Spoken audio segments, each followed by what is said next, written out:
창세기 31장 25절에서 27절까지 보겠습니다. 그리고 라반은 야곱에게 다다랐다.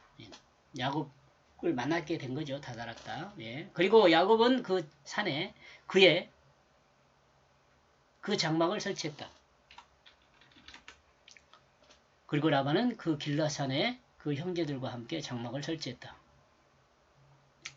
장막을 설치한 걸 보면 앞에서 제가 그 말이나 락타를 가지고 오지 않았지 않나 이렇게 이야기했는데 아마 가지고 왔을 것 같네요. 그죠? 메고 떼매고 올 수가 없죠. 장막이. 사전에 하나님이 라반에게 조치를 하셨습니다. 라반에게 야곱을 판단하지 말라고 했죠. 그리고 라반은 이제 야곱 앞에 도착했습니다. 길앗산에서 라반은 야곱을 만난 것입니다. 야곱은 길앗 그 산에 장막을 설치했습니다. 그리고 라반은 길앗 산으로 그 형제들과 함께 장막을 설치했습니다. 길앗 산에서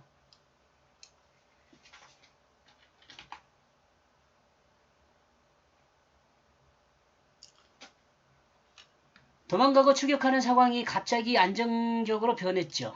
왜냐하면 야곱과 라반이 길앗 산에 같이 장막을 치고 있기 때문에 그렇습니다. 둘이 만나면 싸울 것 같았던 야곱과 라반이 진정하는 상황이 된 것이죠. 이는 하나님이 라반의 마음을 만져주셨기 때문이라고 생각할 수 있습니다.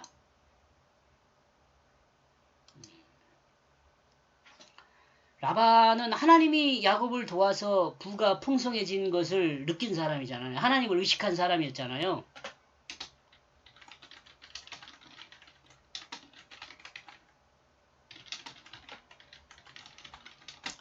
라반은 하나님을 의식하는 사람이었어요. 그러므로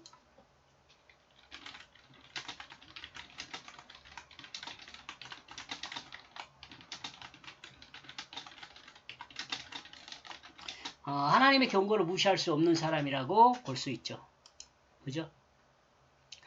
하나님이 사람의 마음을 만져주시면 사람은 자신을 돌보게 됩니다. 그러므로 서로의 위치를 알게 되고 문제를 해결할 접촉점을 서로 나누게 된다는 생각입니다. 모든 사람이 이랬으면 좋겠어요.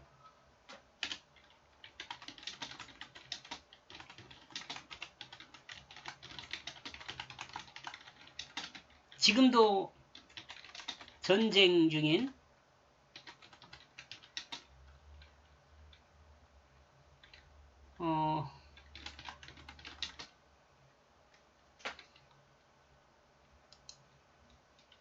러시아와 어디입니까 거기가?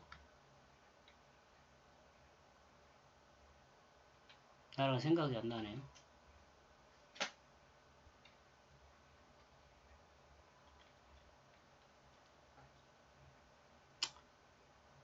이거 빼버려야겠네. 생각이 안 나네요. 그 러시아와 전쟁 중인 나라들과 그런 관계도 전쟁이 아닌 이렇게 문제를 해결하는 접촉점을 만나서 해결하면 얼마나 좋겠어요?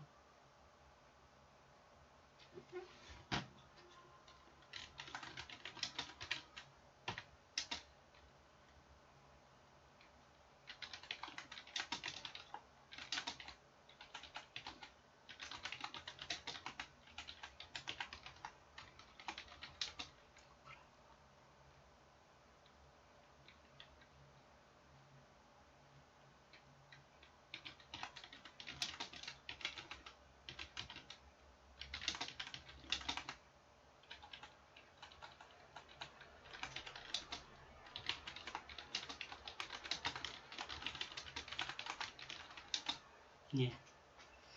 러시아와 우크라이나이네. 왜 우크라이나가 생각이 안 나요? 큰일 났어요. 이렇게 문제를 해결했으면 좋겠어요. 어떻게 사람을 죽이고 그 물건을 파괴하는 것이 정당화될 수 있는지 나는 이해가 안 가요.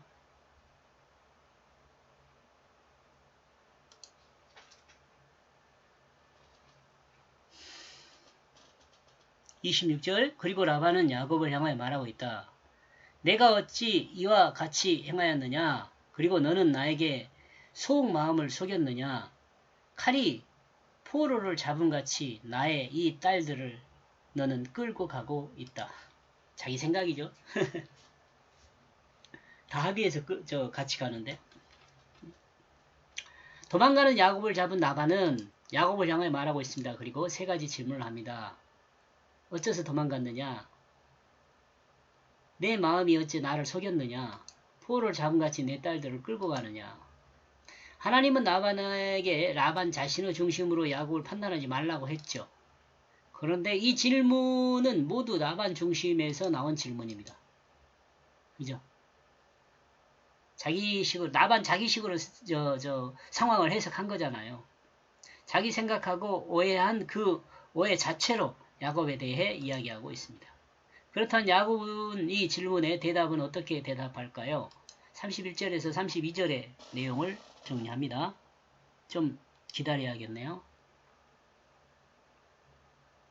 우리는 여기서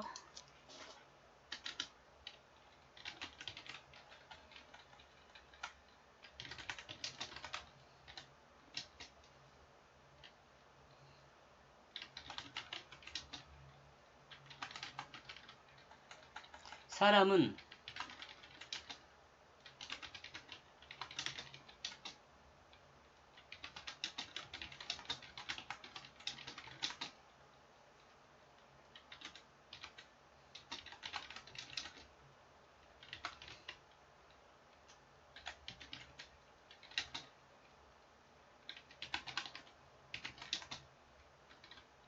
이해하고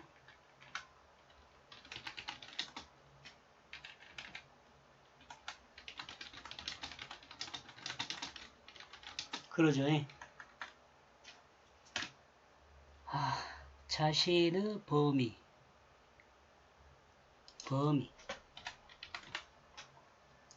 자기 자신의 범주 뭐 이렇게 생각해도 되고요. 네. 상황인데 사황 아니고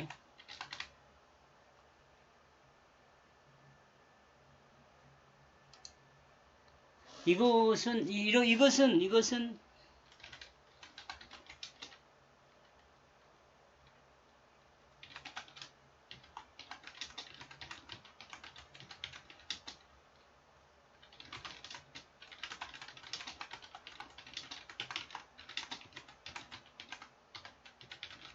가지를 좀 많이 쳤네요. 여기서 상황 판단할 때 자기 마음에 옳은 대로 자기 지식의 범위로 이해하고 해석한다는 것을 알 수 있습니다. 그랬는데 그 학문을 연구하는 사람들도 지식도 마찬가지예요.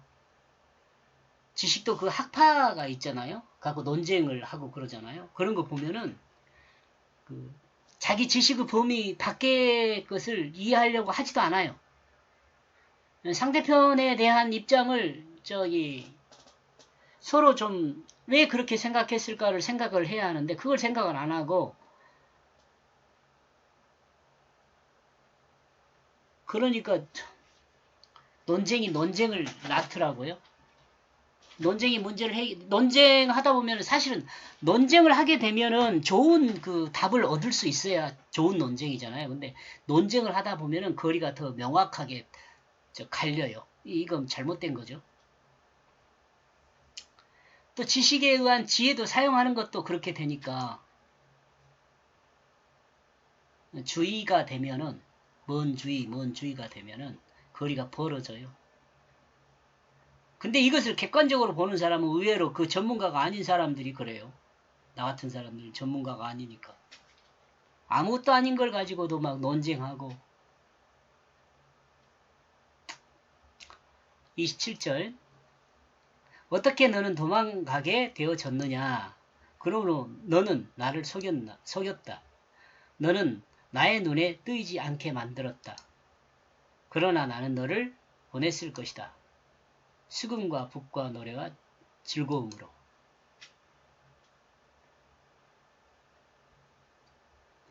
라반의 이와 같은 말은 사실일까요?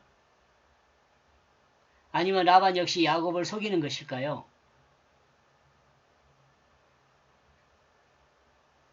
너는 어떻게 나를 속이고 도망가게 되어졌느냐? 야곱은 라반에게 자신의 속마음을 속였다라고 창세기 31장 20절에 나와 있습니다. 야곱이 속마음을 말하지 않은 것은 곧 속이는 것이라고 볼 수 있죠. 사람이 사실을 말하지 않는 건 속이는 거잖아요. 사실은 그것도. 조금 소극적인 속임이지만 적극적인 속임은 거짓말을 하는 거고 소극적인 것은 사실을 말하지 않고 침묵하는 거예요. 침묵도 사실은 그러니까 죄가 될 수 있어요.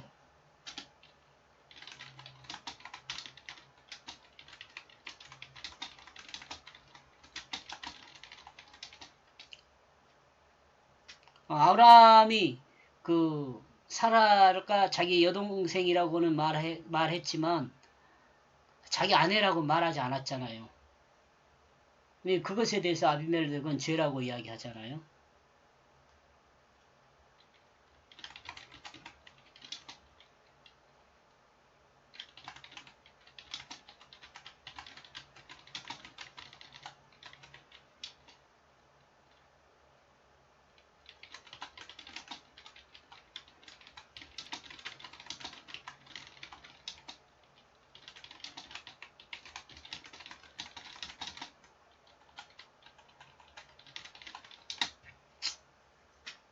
이건 침묵의 죄가 될 수 있다는 거죠. 말하지 않는 것은요.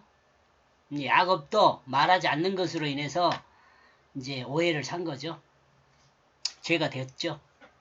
그리스도인도 마찬가지입니다. 자신의 속마음을 자신의 유익을 위해 말하지 않는 것은 속이는 것입니다.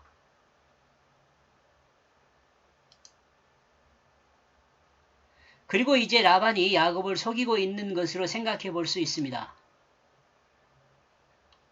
여기 지금 요 말이는 거죠. 수금과 붓과 노래로 즐겁게 너와 이별했을 것인데 어째게 너가 나한테 속이고 그랬냐라고 말하는 것은 야곱을 속일 수 있는 거죠. 속이는 거라고 볼 수 있죠. 라반은 야곱이 독립을 선언할 때 잔치를 벌여 즐겁게 보내줄 수 있었다는 것을 말하고 있습니다. 그러나 이와 같이 즐겁게 보내기 위해선 야곱이 가지고 있는 양과 염소 떼를 어떻게 해서든지 라반이 취하고 야곱의 아내들과 자녀들만 보냈을지 모릅니다. 그러죠? 야곱과 아내들과 자녀들만 보냈을지 몰라요. 아마도 야곱의 재산은 야곱과 함께 보내지 않았을 것이라는 생각을 해봅니다. 잔치 열면 그 잔치값은 받아내지 않겠어요? 그 라반의 성품상 그랬을 것 같아요. 그런 것을 좋아한 사람이거든요.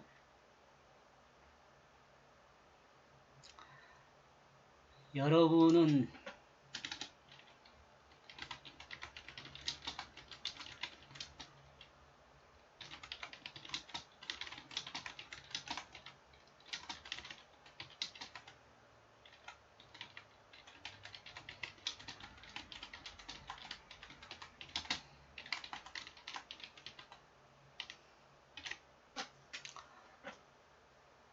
제가 여기 이렇게 적어놓은 것은요. 여러분의 성품은 라반과 어떤 점이 같고 어떤 점이 다른지 생각해 보셨나요? 그럴 때 이렇게 질문을 자신에게 해봐야 돼요. 그래야지 자신의 문제점을 발견할 수 있어요. 또 이렇게 질문을 해보면 라반이 어떤 상황인가를 또 한번 읽어봐야지 않겠어요? 어떤 성품인가를? 그리고 또 자신이 성품이 어떤 성품인가를 읽어봐야지 않겠어요? 그래가 비교해가지고 나 자신에게 이 라반을 보면서 비판했던 점을 나 자신에게도 비판할 점이 있다면 그 점을 제거를 해야죠. 이렇게 할 때 성경 거울을 내 삶이 보는 거죠.